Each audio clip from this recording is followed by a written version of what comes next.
இணைக்கப்பட்டிருக்கிறோம். பஞ்சபூத பஞ்சபூத சக்திகளோடு இணைக்கப்பட்டிருக்கிறோம்.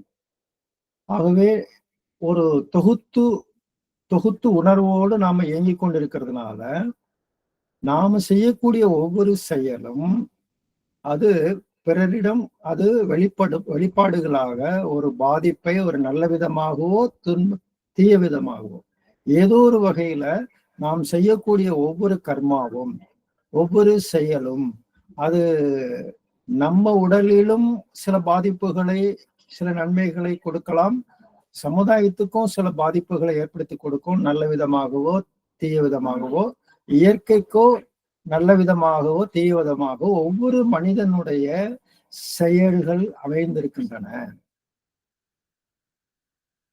தனித்து ஒரு மனிதன் நினைத்தால் மிகப்பெரிய அளவுக்கு சமுதாயத்திற்கோ இயற்கைக்கோ பல்வேறு நன்மைகள் செய்துவிட முடியும். அதே ஒரு மனிதன் நினைத்தால் பல பேருக்கு துன்பத்தை கொடுத்து விட முடியும். இயற்கைக்கு பல 100 ஆண்டு காலம் துன்பம் தரக்கூடிய வகையில் இயற்கை கெடுத்து விட முடியும். அந்த அளவுக்கு இந்த மனிதனுடைய ஆற்றல் இருக்கிறது. அப்போ மனிதன் எப்படி விழிப்புணர்வோடு நல்ல விதமாக வாழ்ந்து இந்த வாழ்க்கையை அமைத்துக் கொள்ள வேண்டும் என்பதற்காக கொடுக்கப்பட்டதுதான் கர்மயோகம். அது மட்டுமல்ல, நாம் எந்த விதமாக எல்லாரோடு இணைக்கப்பட்டிருக்கிறோம் என்பதையும் புரிந்து கொண்டு நாம் பெறக்கூடிய அனைத்து நன்மைகளுக்கும் நாம் நன்றி உணர்வோடு திருப்பி பதில் ஏதாவது ஒரு வகையில நாம் கடமையாற்றி கொண்டே இருக்க வேண்டும். அதையும் உணர்ந்து கொள்வதற்கு இந்த தத்துவம் உதவியாக இருக்கும். பிறருக்கு துன்பம் தராமல் வாழ்வதற்கும், விழிப்புணர்வோடு வாழ்வதற்கும், நன்றி உணர்வோடு வாழ்வதற்கும், இறை உணர்வு இவ்வாறு வாழும் பொழுது ஒரு மனிதன் இயல்பாகவே இறை உணர்வு அடைந்து விடுகிறார். ஒரு அறநெறியை முழுமையாக பின்பற்ற ஒரு வாழ்க்கை நெறியை முறையாக பின்பற்ற எல்லாவற்றையும் அறிந்து கொண்டு முறையாக தனது செயல்களை திருத்தம் செய்து கொண்டு வாழும் பொழுது அவன் இயல்பாகவே இறை உணர்வு இறை அருளை பெற்று விடுகிறான். அதுதான் இந்த தத்துவத்தினுடைய சாராம்சம். அந்த வகையில உடல், மனம், உயிர் இது எல்லாம் ஒத்தும் உதவியுமாக இருக்கும் பொழுது ஒரு இனிமை எப்போதும் நமக்குள்ளாக உற்பத்தி ஆகி கொண்டே இருக்கும். உடம்பு, உசுறு, மனசு எல்லாம் நல்ல சிறப்பா இருக்க இந்த இயக்கங்கள் எல்லாம் சீராக எந்த விதமான துன்பமும் இல்லாமல் இருக்க ஒவ்வொரு உடலுக்குள்ளாகவும் ஒரு அமைதியும் இனிமையும் கிடைத்துக் கொண்டே இருக்கும். இத்தகைய ஒரு வகையில உடலுக்கும் உயிருக்கும் உடலுக்கும் மனதிற்கும் ஒரு இணக்கத்தை ஏற்படுத்தி கொண்டே இருக்க வேண்டும் என்பதே யோகம் என்பது ஆட்சி. அந்த இனிமையும் அமைதியும் கொண்டு வருவதற்கான ஒரு வாழ்க்கை முறை, அதுவே யோக நெறி என்று சொல்லப்படுகிறது. பல்வேறு பழக்கங்களில வாழ்ந்து கொண்டிருக்கக்கூடிய மனிதன் விளக்கத்தின் வழியில சில நல்ல விளக்கங்களை பெறும் பொழுது அந்த விளக்கத்தின் வழியில தனது பழக்கங்களில் இருக்கக்கூடிய தீயவற்றை களைந்து கொள்ளக்கூடிய அளவுக்கு அந்த தீய பழக்கங்களை, தேவையற்ற பழக்கங்களை மாற்றி அமைத்துக் கொண்டு பழக்கத்திற்கும் விளக்கத்திற்கும் இடையே எந்த விதமான வேறுபாடும் இல்லாமல் பெற்ற விளக்கத்தை பழக்கமாக மாற்றிக்கொண்டு இனிமையும் அமைதியும் பெறுவது. அதே போல தனக்கும் சமுதாயத்துக்கும் உள்ள உறவில இனிமை காத்தல், வாழ்வின் நோக்கத்திற்கும் வாழும் வகைக்கும் உள்ள உறவிலே இனிமை காத்தல். அந்த ஒத்த முறையில் வாழ்வின் நோக்கத்துக்கு ஏற்ற முறையில் நம்முடைய வாழ்க்கையை அமைத்துக் கொள்வது. ஒன்றை அடைய வேண்டும் என்றால் அதை அடைவதற்கான வழிவகைகளை செய்து கொண்டே போனால் அதை அடைய போறோம். ஒரு பெரிய செல்வந்தராக மாற வேண்டும் என்றால் அந்த முதல்ல சிக்கனம், சிந்தனை, சீர்திருத்தமாக தொடங்கி கொஞ்சம் கொஞ்சமாக செல்வத்தை, பொருளை ஈட்டக்கூடிய அறிவை பெற்று நன்கு பொருளை ஈட்டி அதை சேமித்து கொஞ்சம் கொஞ்சமாக உயர்ந்து செல்வதனாக வருகிறார்கள். அப்ப அந்த நோக்கத்தை அடைய வேண்டுமானால் அதற்குரிய வழிமுறைகளை அமைத்துக் கொள்வது. அது போல ஏதோ ஒரு கோல் இது அடைய வேண்டும் என்றால் அதுக்குண்டான பாதையம். அது போல இந்த உலகத்தில் பிறந்திருக்கிற ஒவ்வொரு மனிதனுக்கும் ஒரு வாழ்வின் நோக்கம் இருக்கிறது. அந்த வாழ்வின் நோக்கத்தை அறிந்து கொண்டு அந்த நோக்கத்திற்கு ஒத்த முறையில் வாழும் வகையை வாழ்க்கை அமைச்சுக்கிட்டோம்னா, அந்த முறையில நம்முடைய வாழ்க்கை முறைகளை அமைச்சுக்கிட்டோம்னா நமக்கு உண்மையிலேயே இனிமே அமைதி கிடைக்கும். உலகத்தில் இருக்கக்கூடிய பிரச்சனை இதுதாங்க. ஏன்னா வாழ்வின் நோக்கம் ஒரு வகையில் இருக்கிறது. வாழ்க்கையினுடைய செயல்பாடுகள் எல்லாம் வெவ்வேறு மாதிரி இருக்கிறது. ஆகவே இங்கே பிணக்கு வருது. நோக்கத்துக்கும் வாழ்க்கை முறைக்கும் பிணக்கு இருக்கிறதுனால வாழ்க்கையில ஒரு அமைதியின்றி சலிப்போடு வாழ்ந்து கொண்டிருப்பவர்களே இந்த உலகத்துல துன்பம் அடைகிறார்கள். அறிவின் செயல்பாடு இருக்கு இல்லையா? அறிவுன்னு கொஞ்ச நேரத்துக்கு முன்னாடி பார்த்தோமே.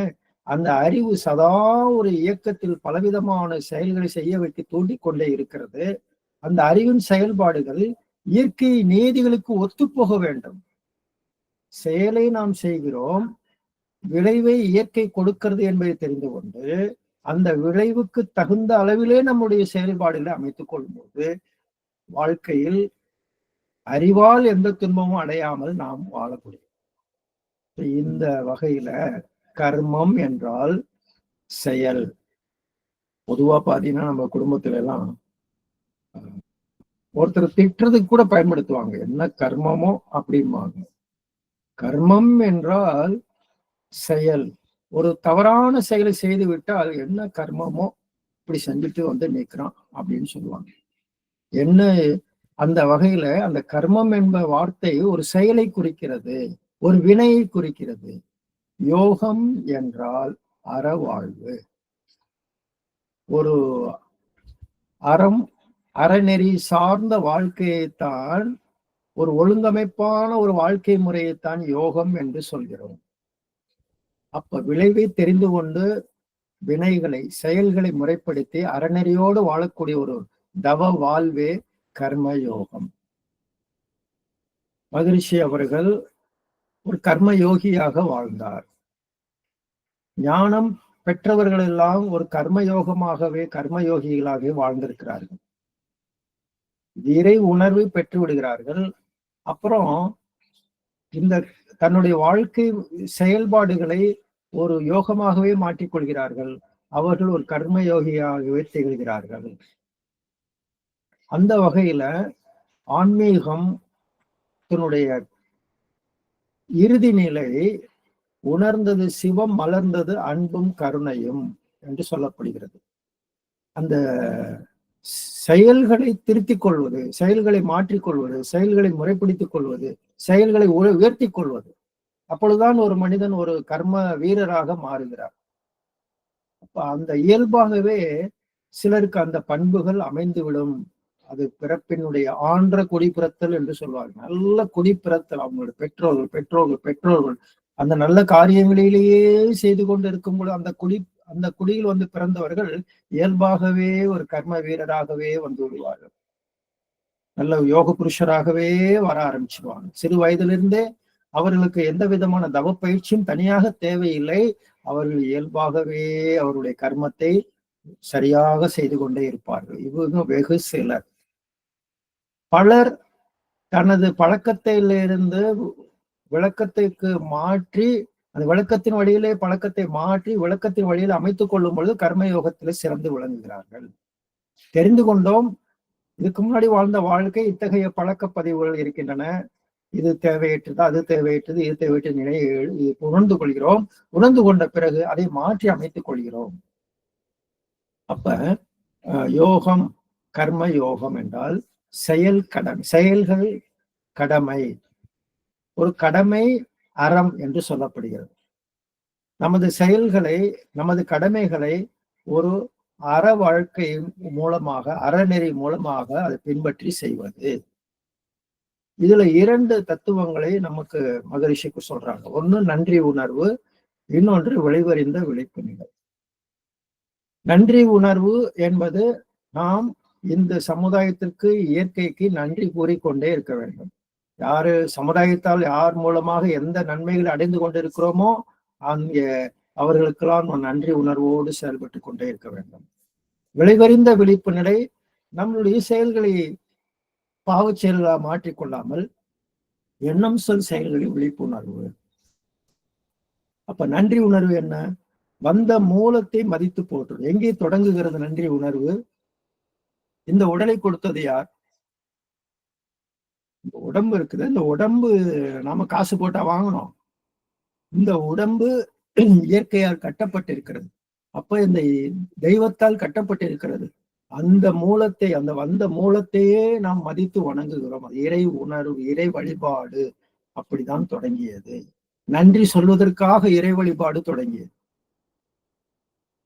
வந்த மூலத்தை மதித்து போற்றுவது, இறைநிலைக்கு, தாவரங்களுக்கு, பெண்களுக்கு, பாட்டாளி மக்களுக்கு நன்றி கூறும் வகையில் நம்மளுடைய வாழ்க்கையை நன்றி உணர்வோடு அமைத்துக் கொள்வது. இறைநிலை நமக்கு தெரியுது. அதே இறைநிலைதான் தாவரங்களாக வந்திருக்கிறது, நமக்கு உணவாக வந்திருக்கிறது. அதே இறைநிலையிலிருந்து இறைநிலைதான் தோற்றுவித்தாலும் அங்கே அந்த பிரம்மாவே நமது அம்மாவாக வந்திருக்கிறது. ஆகவே பெண்களுக்கு, அப்புறம் பாட்டாளி மக்கள் கடுமையான வகையில இந்த வாழ்வின் வளத்திற்காக பலர் தன்னுடைய உடல் உழைப்பை அதிகமாக செலவு செய்வார்கள். அந்த அறிவு அதிகமாக உழைத்து உழைத்து இயற்கையின் வளத்தை வாழ்வின் வளத்திற்காக மாற்றுவதற்காக பலர் அந்த தொழிலில் ஈடுபடுறாங்கல்ல, அந்த நிலையில கடைகோடியில் உழைத்து கொண்டிருக்கக்கூடிய விவசாயிகள் முதல் கொண்டு பாட்டாளிகள், பல்வேறு நிலைகள்ல இருக்கக்கூடிய உழைப்பாளர்கள், உழைப்பாளிகள், அவர்களுக்கெல்லாம் நாம் நன்றி கூற வேண்டும். நம்மால் முடியாத பல விஷயங்களை எண்ணற்ற மக்கள் தனது கடுமையான உடல் உழைப்பை கொடுத்து செய்து கொண்டு இருக்கிறார்கள். ரோடு பாருங்க, வெளியில ரோடு போடுறாங்களே, எவ்வளவு கடுமையான ஒரு தொழில். ஒரு வீடு கட்டுறாங்க, எவ்வளவு பெரிய உழைப்பு அங்க கொடுக்குறாங்க. விவசாயம் பண்றாங்க, எவ்வளவு உழைப்பு கொடுக்குறாங்க. நம்ம வண்டி வாகனங்கள் எல்லாம் போறோம், ட்ரெயின்ல போறோம், பஸ்ல போறோம். அந்த வாகனங்களை உற்பத்தி செய்யக்கூடிய இடத்துல எப்படி பாட்டாளிகள் அங்கே தொழிலாளிகள் உழைத்து கொண்டிருக்கிறார்கள். அந்த இரும்புகளை எல்லாம் கையாண்டு அந்த இடத்துல அவங்க செய்யக்கூடிய வேலைகள் சர்வசாதாரணமா இன்னைக்கு விஞ்ஞான கருவிகளை நாம பயன்படுத்தி கொண்டிருக்கிறோம். இங்கெல்லாம் பல பேர் உழைத்து கொண்டிருக்கிறார்கள். இந்த வகையில நன்றி. கடமை, கர்மம், அந்த கடமைகளில ஐவகை கடமை மனிதனுக்கு இருக்கிறது. ஒவ்வொரு வகையிலே அந்த கடமைகளை உயர்த்தி கொண்டே வர வேண்டும். தான், குடும்பம், சுற்றம், ஊர், உலகம். நம்ம இருக்கிறோம். நாம நம்மளை சரியா வச்சுக்கிறதே, ஒரு மனிதன் தன்னுடைய உடம்பை நன்றாக கவனித்துக் கொள்வதே மிகப்பெரிய கடமை. அந்த மனிதன் தன்னுடைய உடலை சரியாக கவனித்துக் கொள்ளாத பொழுது, நோய்வாய்ப்படும் பொழுது மற்றவர்கள் அவர்களுக்கு உதவி செய்ய வேண்டியது, கடமைகள் எல்லாம் விட்டு விட்டு வர வேண்டியது, பல்வேறு சிக்கல்கள் மற்றவர்களுக்கு ஏற்படுத்தி கொடுப்பது. அது அவங்க உடல் உழைப்பை கொடுப்பாங்க, இப்ப சம்பாதிச்ச பணத்தை எல்லாம் ஒண்ணு கொடுப்பாங்க. ஒரு மனிதன் நோய்ப்பட்ட பிறகு அவங்களை ஆரோக்கியமாக அவங்க குணப்படுத்துறதுக்கு பலரும் அது உதவி செய்ய வேண்டியதாக இருக்கிறது. உடலால், பொருளால் பலவிதமாக அவங்க மற்றவர்கள் கஷ்டப்படுறாங்க. தான் தன்னுடைய கடமையை நன்றாக செய்து கொள்ள வேண்டும், கவனித்துக் கொள்ள வேண்டும். ரொம்ப நல்லா இருக்கணும், நல்ல பொருளாதாரத்துல உயர்ந்து இருக்கணும், கடமையில உயர்ந்து இருக்கணும், அறிவுல உயர்ந்து இருக்கணும், உடல் நலத்துல உயர்ந்து இருக்கணும், மன வளத்துல உயர்ந்து இருக்கணும், உயிர் வளத்துல உயர்ந்து இருக்கணும், ஆன்ம உணர்வுல உயர்ந்து இருக்கணும். இதெல்லாம் நன்கு பாதுகாத்து கொள்வது, இதை உயர்த்தி கொள்வது ஒவ்வொரு தனி மனிதனுடைய கடமை. அப்ப அந்த மனிதன் பிறருக்கு பாரமாக இருக்க முடியாது. எல்லா வகையிலும் அவர்கள் மகிழ்ச்சியாக, இனிமையாக, அமைதியாக இருக்கிறார். தன் கடமை சரியாக செய்து கொண்டோம். அடுத்தது குடும்பம். குடும்பத்துக்கு செய்ய வேண்டும். இந்த குடும்பத்திலிருந்து தான் நம்ம பல நன்மைகளை பெற்றுக் கொண்டிருக்கிறோம். அந்த குடும்பத்திலிருந்து நம்ம பல சிறு வயதிலிருந்தே பெற்றோர்கள் மூலமாக காப்பாற்றப்பட்டு வந்திருக்கிறோம், வளர்க்கப்பட்டு வந்திருக்கிறோம். அந்த குடும்பத்துல இருப்பவர்களுக்கு உதவி செய்வது, அங்கே ஆற்ற வேண்டிய கடமைகள். குடும்ப உறுப்பினர்கள் சுற்றம் என்ற நிலையில விரிந்து இருக்கிறார்கள், அவர்களுக்கு செய்ய வேண்டிய கடமை. நம்மை சுற்றி இருக்கக்கூடிய நம்மளுடைய ஊருக்கு செய்ய வேண்டிய கடமை, ஊர் மக்களுக்கு செய்ய வேண்டிய கடமை. அடுத்தது உலகம் என்று கடமைகளை நாம் விரித்து கொண்டே வர முடியும். கடமைகளை விரிக்கும் பொழுது களங்கம் நீங்குவதற்காக கடமைகளை விரித்து கொண்டே வரும். இன்னும் பல புண்ணிய காரியங்களை நாம் சேர்த்துக் கொள்ள முடியும். பல புண்ணியங்களை நாம் சேர்த்துக் கொள்வதற்கு பல வாய்ப்புகள் நமக்கு கிடைக்கும். எந்த வகையில கடமைகளை விரித்து கொண்டே போகும் பொழுது நற்காரியங்களை, நற்கடமைகளில் நாம் ஈடுபடுகிறோம், அந்த அளவுக்கு நல்ல புண்ணியங்களை நாம் சேர்த்து புண்ணிய கொள்முதல் என்று சொல்லுவோம். கொள்முதலுக்கு அதிகமான வாய்ப்பு இருக்கிறது.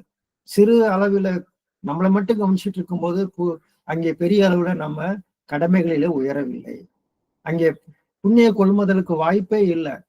குடும்பம் என்ற வகையில, சுற்றம் என்ற வகையில, ஊர் என்ற வகையில, உலகம் என்ற வகையில பல பிறவிகளால் கொண்டு வந்த வினைகளை எல்லாம் தூய்மை செய்வதற்கான வாய்ப்புகள் அதிகமாக கிடைத்து கொண்டே இருக்கும். இப்ப நம்ம இந்த உலகத்துல நம்ம பெற்றது இந்த சமுதாயத்தின் மூலமாக பெற்றிருக்கிறோம். அனைத்தையும் இந்த சமுதாயத்துக்கு நாம பெற்றதை எல்லாம் நாம் இந்த சமுதாயத்துக்கு திருப்பி தர வேண்டும் என்ற நீதி, அந்த உணர்வு அதுவே தொண்டாக மலர்ந்து சேவையின் மூலமாக சமுதாயத்திற்கு ஏதோ ஒரு வகையில நம்மை சுற்றி வாழ்ந்து கொண்டிருக்கக்கூடிய இந்த சமுதாயத்துக்கு, அங்கே வாழ தெரியாதவர்கள் இருப்பார்கள், வாழ முடியாதவர்கள் இருப்பார்கள், பெரியவர்கள், குழந்தைகள், உடல் நோயுற்றோர், உறுப்புகள் இழந்தோர், அறிவிலை உயராதவர்கள், ஆன்ம விழிப்பு அடையாதவர்கள், குறுகிய நிலையில் ஒரு தன்முனைப்போடு வாழ்பவர்கள், பாவச்செயல் அதிகமாக செய்து கொண்டிருப்பவர்கள் என்று நம்மை சுற்றி இருக்கக்கூடிய இந்த சமுதாயத்தின் மீது அவர்களுடைய குற்றங்குறைகளை எல்லாம் பார்த்து கொண்டே இருக்காமல், அதையே பேசிக்கொண்டு இருக்காமல், நம்மால் முடிந்த கடமைகளை நாம் இந்த சமுதாயத்திற்கு நல்லதை திருப்பி செய்து கொண்டே இருக்க வேண்டும். இவ்விதம் பெற்ற கடனை திருப்பி தருகிறோம் என்பதை அதை உணர்ந்துக்கிறோம் பாருங்க, அப்படி செயலாற்றுகிறோம் பாருங்க. குடும்பத்திலேயே நாம யாருடைய எதிர்பார்ப்பின்றி செய்யக்கூடிய செயல்களை நிஷ்காமிய கர்மம் என்று சொல்வார்கள். எதிர்பார்த்து ஒவ்வொரு கடமையை செய்யும் பொழுது கடமையை செய், பலனை எதிர்பாராதே, கீதை வாசகம் என்று அப்படியே பெருமையா சொல்லுவாங்க. கடமையை செய், பலனை எதிர்பாராது. பலனை எதிர்பாராமல் எப்படி செய்யறது? ஒரு பலன் அடைய வேண்டும் என்ற நோக்கில தான் நம்ம செஞ்சிட்டு இருக்கோம். அங்கேயே ஆசையை உருவாக்கி கொள்கிறோம் இல்லையா? இந்த இடத்துல நாம் சிந்திக்க வேண்டும். அந்த எது வருகிறதோ அதை ஏற்றுக்கொள்வேன். நான் நினைக்கிற மாதிரிதான் வர வேண்டும் என்று நான் ஆசைப்பட்டு கொண்டே இருக்க மாட்டேன். எது விளைவாக வருகிறதோ அதை ஏற்றுக்கொள்வது. அப்பொழுது எந்த எதிர்பார்ப்பும் இன்றி கடமைகளை செய்யக்கூடிய ஒரு உணர்வை குரு நம்மிடம் தூண்டி விடுகிறார். இவ்வாறு ஒரு குரு நமக்கு சொல்லக்கூடிய அந்த உணர்வுக்கு நிஷ்காமிய கர்மம் என்று சொல்லப்படுகிறது. குருமார்கள் எல்லாம் அந்த நிலையில் இருந்து தொண்டாட்டுகிறார். நிஷ்காமிய கர்மம், பிரதிபலன் பார்க்காமல் எதிர்பார்க்காமல் செய்யக்கூடிய தொண்டு. லாபம் கருதியோ நன்மை மட்டும், சிலர் பார்த்தீங்கன்னா ஏதாவது ஒரு லாபத்தை மனதில் வைத்துக்கொண்டு, இது போனா எனக்கு என்ன கிடைக்கும், இதுல செஞ்சா எனக்கு என்ன வரும், இதுல என்னுடைய பெருமை என்ன, என்னுடைய புகழ் என்ன, தன் புகழ் தன் புகழ் தன் புகழ். எப்ப பார்த்தாலும் மனித மனம் பல்வேறு நிலைகள்ல, செல்வத்தினால, அதிகாரத்தினால, பொருளாதாரத்தினால, கல்வி அறிவினால, பதவியினால, பல்வேறு நிலைகளில இந்த மனித மனம் அங்கே அது ஒன்றும் அது குறை கிடையாது, அது அறியாமை என்று சொல்றாங்க. அவங்களுக்கு தெரியல, அது யாரும் அவங்க சொல்லல. ஒரு குருகிட்ட வந்தோன்னே ஒரு குரு எடுத்து காமிக்கிற, இதெல்லாம் இல்லை, இதெல்லாம் விட்டு இதெல்லாம் சமுதாயம் கொடுத்துருக்குது, உனக்கு கொடுத்ததெல்லாம் சமுதாயம் கொடுத்துருக்குது, நீ இந்த சமுதாயத்துக்கு நீ எந்த விதமான பிரதிபலனும் இல்லாமல் உனக்கு கொடுத்ததுக்கு திருப்பி நன்றி செலுத்து, அதுவே தொண்டு என்று சொல்கிறார். அப்ப அந்த ஒரு லாபம் கருதி செய்கிறோம் அப்படின்னா அது காமிய கர்மம். நன்மை மட்டும் கருதி செய்கிறோம் என்றால் அது காமிய கர்மம். ஆசையோடு கூடிய செயல். நிஷ்காமிய கர்மம் என்றால் எதிர்பார்ப்பற்ற ஒரு கடமை. நம்ம பாட்டுக்கு நம்ம கடமையை செய்யுது. என்னங்க நீங்க இவ்வளவு பெரிய இது செய்யறீங்க, இது என்னுடைய கடமை, இந்த சமுதாயத்துக்கு நான் செய்ய வேண்டிய கடமை, எவ்வளவு வாய்ப்புகள் இருந்தாலும் இன்னும் செய்து கொண்டே இருப்பேன் என்ற வகையில வாழக்கூடிய வாழ்க்கை நிஷ்காமிய கர்மம். அன்பர்களே, இந்த உலகத்தில் மனித வாழ்க்கையில் ஏழ்மை ஏன் பெருகுகிறது? ஒரு புறம் கடனை மாத்திரம் வாங்கிட்டு திருப்பி தராமல் இருந்தால் அங்கே வறட்சி தானே உண்டாகும். அப்ப சமுதாயம் என்ன வாங்கும்? சமுதாயத்துல ஒரு பக்கம் கடனை வாங்கிக்கிட்டே இருக்கிறாங்க, அது திருப்பியும் செலுத்த மாட்டேங்கிறாங்க அப்படின்னா என்ன ஆகும்? அப்ப இருக்கிறவங்கள்ட்ட இருந்து எல்லாத்தையும் வாங்கி வாங்கி வாங்கி திருப்பி செலுத்தாம இருந்தா எப்படி இருக்கும்? அப்ப இந்த திருப்பி செலுத்தக்கூடிய நிலையில ஒருவர் ஒரு வறுமையில் இருக்கிறார், பொருள் வறுமையில் இருக்கிறார்னா அந்த அவருக்கு முதல்ல அவர் கையேந்தாத நிலையை ஏற்படுத்துவது.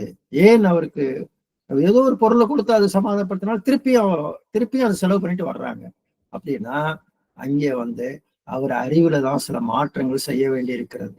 அவர் உண்மையிலேயே மகரிஷி ஒரு ஒரு ஒரு உன்னதமான ஒரு கருத்தை சொல்றாங்க. இந்த உலகத்தில் பொருள் வறுமையே கிடையாது. நிறைய பேர் எல்லாம் வச்சிருக்கிறாங்க, கொடுக்கறதுக்கு மனசு இல்லாம வச்சிருக்கிறாங்க, கடும் பற்றுல இருக்குது.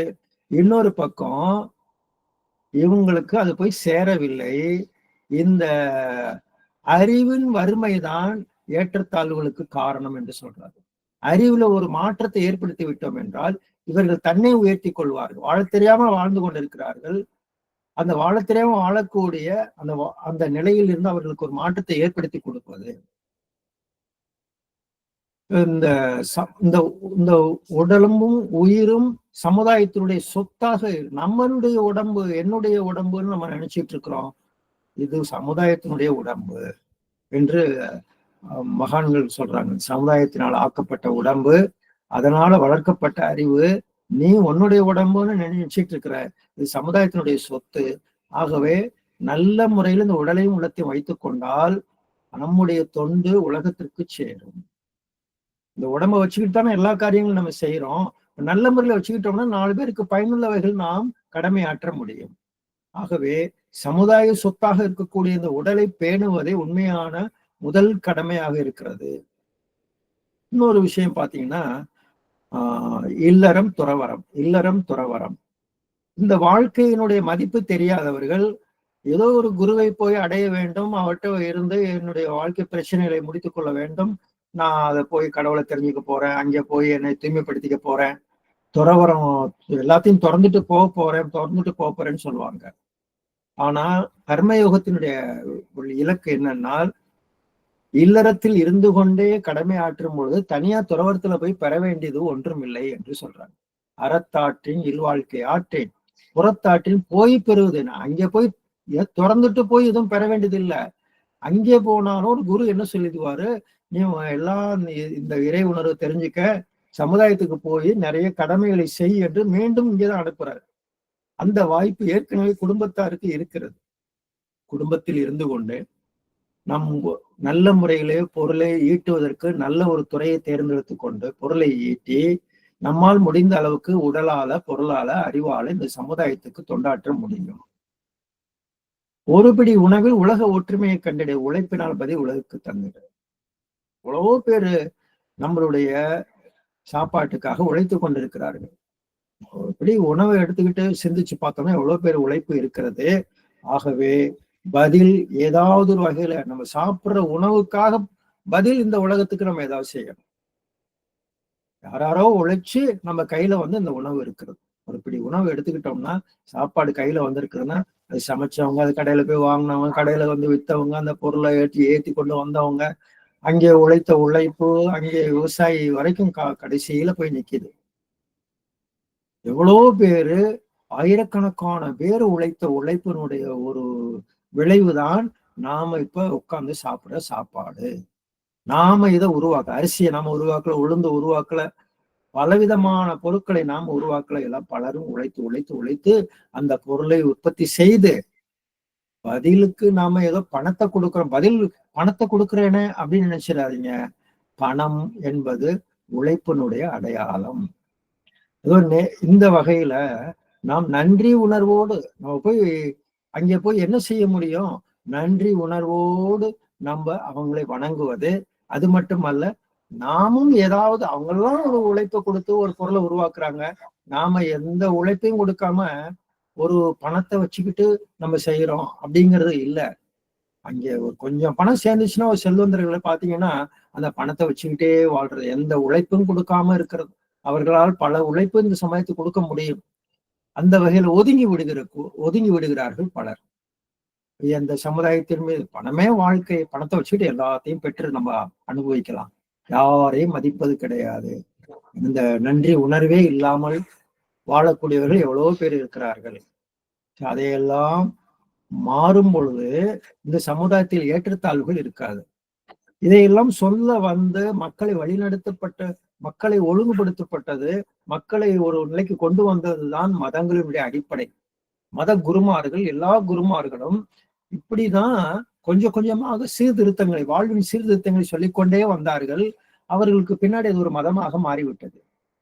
ஏசுபுரான்னு சொல்லிக்கிட்டே வந்தார், அது கிறிஸ்துவ மதமாக மாறிச்சு. நபிகள் நாயகம் சொல்லிக்கொண்டே வந்தார், அது இஸ்லாம் மதமாக மாறியது. குருநானக் சொல்லிக்கொண்டே வந்தார், சீக்கிய மதமாக மாறியது. ஒவ்வொருத்தரும் ஒவ்வொரு இதையெல்லாம் இந்த மதங்களுடைய அடிப்படைகள் எல்லாம் எடுத்து பார்த்தோம் என்றால், எல்லா மதத்திலும் இறை உணர்வு, அற உணர்வு என்ற இரண்டையும் போதித்துக் கொண்டே வந்திருக்கிறார்கள். அறநிலையில ஒழுக்கம் என்று கொடுக்கப்பட்டிருக்கிறது. நமக்கெல்லாம் தெரியும், தனக்கோ பிறருக்கோ தற்காலத்திலோ பிற்காலத்திலோ அறிவிற்கோ உடல் உணர்ச்சிக்கோ துன்பம் விளையாத அளவோடு முறையோடு ஆற்றும் செயல் நிறைய ஒழுக்கம். துன்பம் தராத செயல்கள் ஒழுக்கம். அப்படி வச்சுக்கோங்க, ஒரே லைன்ல துன்பம் தராத செயல்கள் ஒழுக்கம்.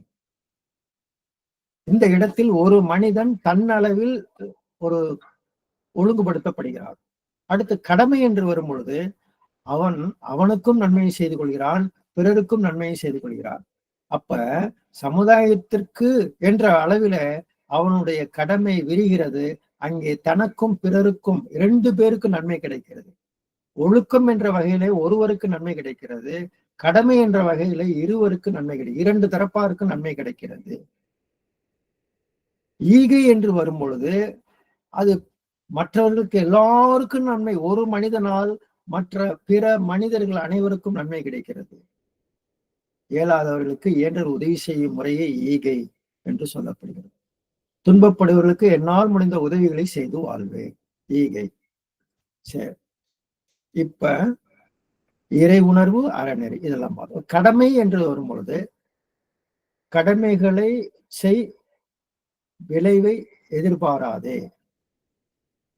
இது என்ன கடமைகளை செய், விளைவை எதிர்பார்க்க, ஏதாவது ஒரு விளைவு வந்து வரணும்ல, அப்படித்தானே நம்மளுடைய மனம் இருக்கிறது என்றால் விளைவு வருகிறது.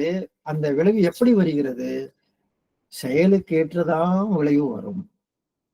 என்ன செயல் செய்கிறோமோ அந்த செயலுக்கு ஒரு விளைவு, அந்த செயலினுடைய தன்மைகளுக்கு ஏற்பதான் வரும். நோக்கம், இடம், காலம், தொடர்பு கொள்ளும் பொருள், நபர், இவற்றுக்கெல்லாம் ஏற்பதான் ஒரு செயலுக்குண்டான விளைவு வரும். அந்த விளைவு இயற்கையினுடைய நிதி. மனிதன் செயல் செய்கிறான், விளைவு இயற்கை தருகிறது, தெய்வம் தருகிறது. உணவு உண்பது நம் செயல், அந்த உணவானது 7 தாதுக்களாக மாற்றப்படுவது இறையின் செயல். அப்ப நம்மளுடைய செயல்களை ஒழுங்குபடுத்திக் கொண்டு வாழுவதே கர்ம யோகம் என்று, இசைபட வாழ்தலே கர்ம யோகம். அப்ப நான் எப்படி, எந்த வகையில மனிதன் தன்னை உயர்த்திக் கொள்ள முடியும் என்றால், எல்லா கடமைகளையும் நல்ல முறையில மகிழ்ச்சியாக செய்து கொள்ள ஆரம்பிக்கணும். விருப்பத்தோடு, உற்சாகத்தோடு, இன்முகத்தோடு, அன்போடு, நம்மளுடைய ஒரு ஈடுபாட்டோடு, எந்தெந்த வகையில எந்த ஒரு கடமையை நாம செய்துதான் ஆக வேண்டும். இந்த உலகத்துல ஒவ்வொருவருக்கும் ஒரு கடமை இருக்கிறது. கடமை தொடர்ந்து எங்கும் போய் சும்மா இருந்துட முடியாது. எல்லாருக்கும் ஏதோ ஒரு கடமை செய்துதான் ஆக வேண்டும். ஏனென்றால் இந்த பிரபஞ்சமே ஒரு இயக்கத்தில் இருக்கிறது. அந்த இயக்கத்துக்குள் நாம் இருக்கும் பொழுது ஏதாவது ஒரு வகையிலே நாம் இயங்கிக் கொண்டே இருக்க வேண்டும். அந்த இயக்கம் சீர்மையாக இருப்பதற்காக நாம் கடைபிடிக்க வேண்டிய முறைகள், என்னுடைய செயலை நான் விருப்பத்தோடு செய்வேன், என்னுடைய தொழிலை நான் விருப்பத்தோடு செய்வேன், என்னுடைய வேலையை நான் விருப்பத்தோடு செய்வேன், என்னுடைய குடும்ப கடமைகளை விருப்பத்தோடு செய்வேன், என்னுடைய குடும்ப கடமைகளை உற்சாகத்தோடு செய்வேன், நான் இந்த சமுதாயத்தோடு பழகும் பொழுது உற்சாகத்தோடு பழகுவேன், நான் இந்த வாழ்க்கையை உற்சாகமாக வாழ்வேன் என்ற வகையில கர்ம யோகம் என்பது learn the action, learn the job, learn the இந்த ஒவ்வொரு வாழ்க்கை நெறியையும் நம்ம தெரிஞ்சுக்கிறோம், இது எப்படி செய்யணும்னு தெரிஞ்சுக்கிறோம், அதை கடைபிடிக்கிறோம், இம்ப்ளிமெண்டேஷன், அதை எங்கே பயன்படுத்துகிறோம், தெரிந்து கொள்கிறோம், இன்ஃபர்மேஷன், அதை கடைபிடித்து அதை பின்பற்றுகிறோம். அந்த இடத்துல முழுமையாக நம்மளுடைய மனதை செலுத்தி மனம் ஒன்றி அந்த செயலிலிருந்து விடுபடாமல் கடும் முயற்சி எடுத்து அயராமல் அதே செயலை செய்து நம்ம எந்த வகையில அதை அடைய வேண்டும் என்ற இலக்கை வைத்துக்கொண்டு தொடர்ந்து அதை விருப்பத்தோடு, உற்சாகத்தோடு, ஈடுபாட்டோடு எந்த ஒரு காரியத்தை ஒருவர் செய்யும் பொழுது அவர் தவம் என்ற ஒரு உணர்வோடே செய்கிறார், தவமாகவே செய்கிறார், யோகமாகவே செய்கிறார், அடைய வேண்டிய இலக்கை அடைகிறார். கர்ம யோகம் எல்லா மதத்திற்கும் பொதுவான கருத்து. எந்த மதத்தின் உலகத்துல எந்த மத கோட்பாடுல இருக்கிறவங்களும் இந்த கர்ம யோகத்தை கடைபிடிக்க முடியும். ஏன்னா எல்லாரும் ஏற்றுக்கொள்ளக்கூடிய கருத்து தான் இந்த கர்மயோகத்தில் இருக்கிறது. இதுல முறையான பயிற்சிகள் இருக்கிறது. மன தூய்மைக்கும் வினை தூய்மைக்கும் அகத்தவம் அகத்தாவி என்ற பயிற்சிகளில் ஈடுபட்டு அதை சரி செய்து கொண்டே வர வேண்டும். அந்த விளக்கம் பெற்றுக்கொண்டே வர வேண்டும். பழக்கங்களை மாற்றி அமைத்துக் கொள்ள வேண்டும். தீதும் நன்றும் பிறர் தர வார. அவரவர்களுடைய வினைகளுக்கு ஏற்பதான் வந்து கொண்டிருக்கிறது. அவர் எனக்கு துன்பம் கொடுத்துட்டாரு அப்படிங்கிறது இல்ல. நமக்கு வர வேண்டிய நேரத்தில் நமக்கு நடக்க வேண்டியது அனைத்தும் நம்மளுடைய செயல்களுக்கு ஏற்ப, வினைகளுக்கு ஏற்ப, பதிவுகளுக்கு ஏற்ப வந்து கொண்டே இருக்கிறது. மற்றவர்கள் அந்த பதிவை வெளிப்படுத்துவதாக இருக்கிறார்கள். நமக்கு நன்மை அடைய வேண்டும் இடத்தில் ஒருத்தர் உதவி செய்கிறார், நமக்கு துன்பம் வர வேண்டும் இடத்தில் ஒருத்தர் துன்பம் கொடுக்கிறார். ஆகவே துன்பம் வராமல் இருப்பதற்கான அந்த செயல்பாடுகளில் தீய குணங்களை முதலில் மாற்றி அமைத்துக் கொள்ள வேண்டும். மனித வாழ்க்கையை ஒரு யோக வாழ்க்கையாக, ஆன்மீக வாழ்க்கையாக அமைத்துக் கொள்ளும் பொழுது தன்னையும் தூய்மை செய்து கொண்டு பிறருக்கும் தூய்மை அளிக்கக்கூடிய வகையில ஒரு மனிதன் தன்னை உயர்த்தி கொள்கிறான். கர்மயோகம் என்ற ஒரு கோட்பாட்டுல மகரிஷி ஒரு 10 விஷயத்தை கொடுக்குறாங்க, எதை எதை கடைபிடிக்க வேண்டும் என்று. அதுல ஒன்று, தெய்வ நிலையை நன்கு உணர்ந்து கொள்ள வேண்டும். இறைநிலை எங்கும் நீக்கமர நிறைந்திருக்கிறது, எல்லா இடத்திலும் இருக்கிறது, எனக்குள்ளாகவும் அறிவாக இருக்கிறது என்று நன்கு அறிந்து கொள்ளுதல். அது பிரம்மம், வெட்டவெளி, சுத்தவெளி, மெய்ப்பொருள் என்று பல பல பெயர்களால் அழைக்கப்படுகிறது. அந்த கடவுள் வணக்க முறைகளில ஒரு ஒரு உயர்ந்த சிந்தனையை செலுத்தி கடவுள் வணக்க முறையை மாற்றி அமைத்துக் கொள்ள வேண்டும். அல்லது அந்த சிந்தனைகளை உயர்த்தி கொண்டு கடவுள் வணக்க முறையை பின்பற்ற வேண்டும். கடவுளை வணங்கும் பொழுதெல்லாம் அந்த மூலத்தை நினைக்க வேண்டும். அந்த மூலத்தில் இருக்கக்கூடிய ஒன்றுதான் இந்த கடவுளாக வந்திருக்கிறது, இந்த கடவுளாக உருவமாக இருக்கிறது. அந்த மூலத்தை தான் இப்படி வணங்குவதற்காக பெரியவர்கள் ஏற்படுத்தி வைத்திருக்கிறார்கள். வள்ளுவர் சொல்றார், ஐயத்தின் நீங்கி தெளிந்தாருக்கு வையத்தின் மானம் நனியது உடைத்து. அந்த சந்தேகங்கள் இல்லாத அளவுக்கு ஒரு மனிதனுக்கு ஞானம் கிடைத்து விட்டது என்றால் அவனுக்கு இறைவனுடைய அருகில் இருக்கிறது. இதுதான் இந்த குறளுக்கு ஒரு விளக்கமாக வச்சுக்கிறோம். எந்த விதமான ஐயமும் இல்லாமல் தெளிவாக இறைவனை பற்றி தெரிந்து கொள்ளும் பொழுது அந்த சொர்க்கம் இருக்கிறது என்று சொல்கிறார்களே, எங்கேயோ சொர்க்கம் இருக்கிறது, அது இங்கேயே பக்கத்திலேயே இருக்குது, எனக்குள்ளாகவே இருக்கிறது, என் குடும்பத்துக்குள்ளாகவே இருக்கிறது, என்னை சுற்றிலும் இருக்கிறது என்று ஒரு மனிதன் உணர்ந்து கொள்வான். பிறருடைய உணர்வுக்கும் தேவைகளுக்கும் மதிப்பளித்தல், தனது தேவைகளை குறைத்துக் கொள்ளுதல், பிறருக்கு உதவி புரிந்து வாழ்தல். அவ்வளவு சிம்பிளா நிஷ்காமிய கர்மத்துக்கு இதை விட வேற என்ன விளக்கம்? அவங்களுக்கு ஒரு தேவை, அந்த தேவையை ஒட்டி வாழ்ந்து கொண்டிருக்கிறார்கள். அவங்களுடைய தேவைகளை நாம் உணர்கிறோம், மதிக்கிறோம். என்னுடைய குறுகிய நிலையில என்னை பற்றியே சிந்தித்துக் கொண்டிருப்பது குறுகிய நிலை, மற்றவர்களையும் பற்றியும் சிந்திக்கக்கூடிய ஒரு நிலை.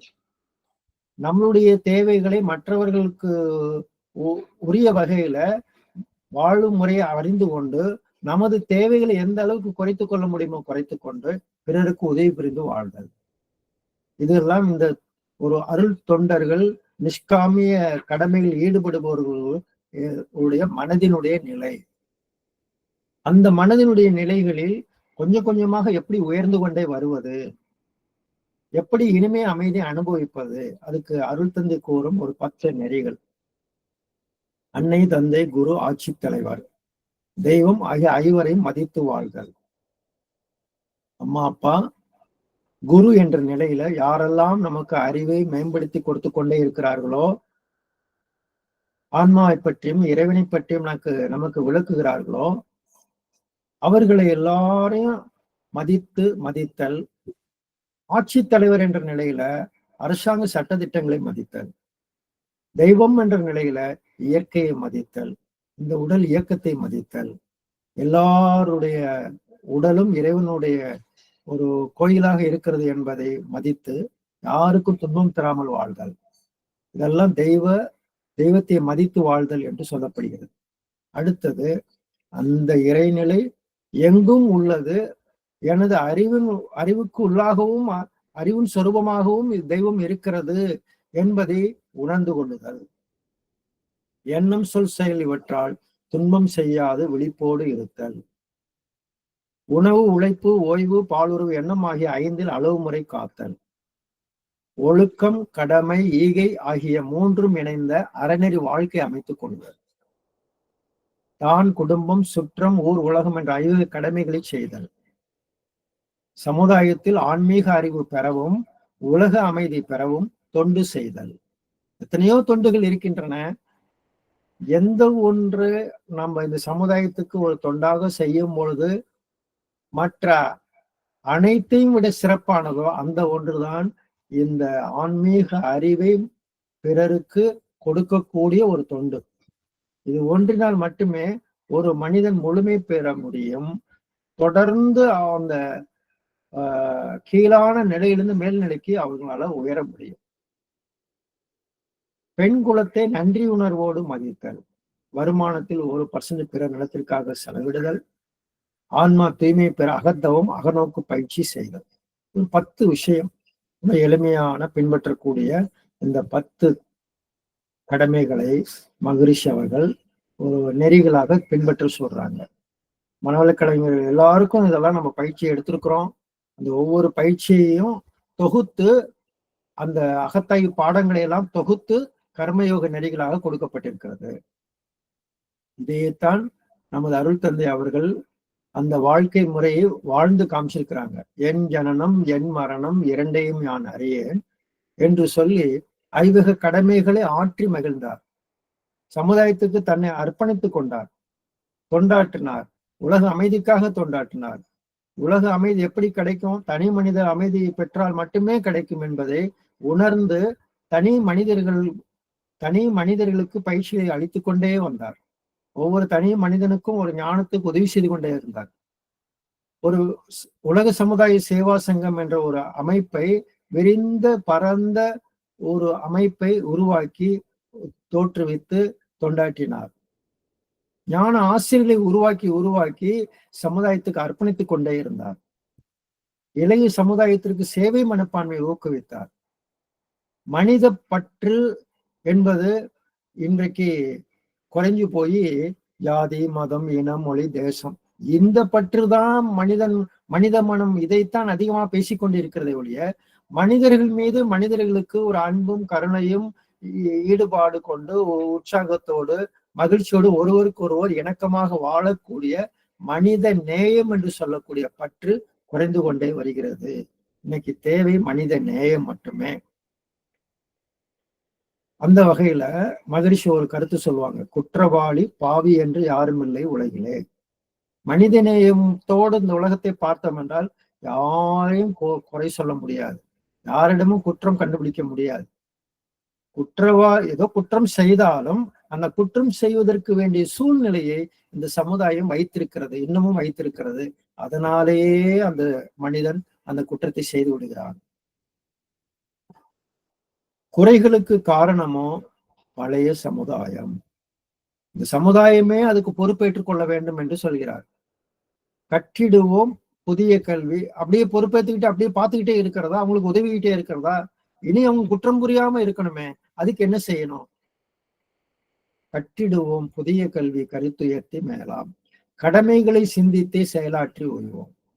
அவர்களுக்கு, எளியவர்களுக்கு, வலியவர்கள் எந்தெந்த வகையில் உதவி செய்ய முடியுமோ அதை உதவி செய்து அவர்களுடைய அறிவை உயர்த்தி கொண்டே இருக்க வேண்டும். கட்டிடுவோம் புதிய கல்வி கருத்துயர்த்தி மேலாம். கடமைகளை சிந்தித்தே செயலாற்றி ஓய்வோம். உற்ற செல்வம், உடல் உழைப்பு, அறிவு இவை கொண்டு உலகுக்கு உதவியருள் தொண்டாற்றி மகிழ்வோம். நம்மளால முடிஞ்ச உதவிகளை இந்த சமுதாயத்துக்கு செய்வோம். இதுல ஈடுபட்டு இந்த கருத்துக்களை கேட்டுக்கொண்டிருக்கக்கூடிய அன்பர்களே, நீங்கள் நினைத்து விட்டால் நீங்கள் நினைத்து விட்டால் ஒரு 1000 பேருக்கு உங்களால் உதவி செய்ய முடியும் என்று கூறி இந்த சிந்தனையை நிறைவு செய்கிறேன். வாழ்க வையகம், வாழ்க வளமுடன். நம்ம அடுத்த தலைப்புக்கு ஒரு 2-3 நிமிஷம் எடுத்துக்குவோம். கொஞ்சம் ரிலாக்ஸ் பண்ணிக்கங்க. தொடர்ந்து நான் தான்